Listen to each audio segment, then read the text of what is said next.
so we can understand a little bit what that was like for you, why that drove you into addiction medicine, and then like how, without giving away too much, the time frame, and in terms of what your awareness was around the overprescription and all of the stuff that was going on in the back end that we found out later. Sure. Yeah. So I grew up in upstate New York, which is a very rural area. I was in high school when OxyContin was released to the market. And at the time, people in the area called it hillbilly heroin. That was the name for it. Nobody knew that it was. I didn't know what it was. I didn't know it was an opioid. Certainly, we didn't understand the risks associated with it.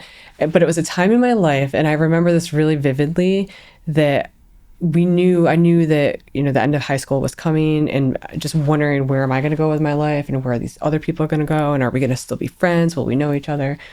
And this was in about 10th grade or so.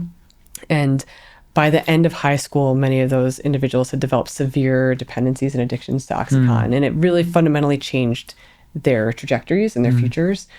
And that was just very salient to me. And I loved them very deeply. And I really wanted to find ways to help them and kind of get them back on course.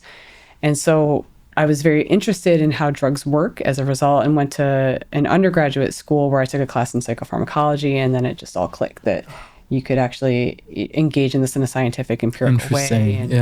And then I've just always kind of moved forward with that interest. And I've been very focused on opioids this whole time, largely because of that experience, because it's difficult and it's complex. But I've seen the development of it. And then I've also seen on the back end when people recover from it, and just like how rewarding and wonderful that can be. And so that's really what's driven a lot of it.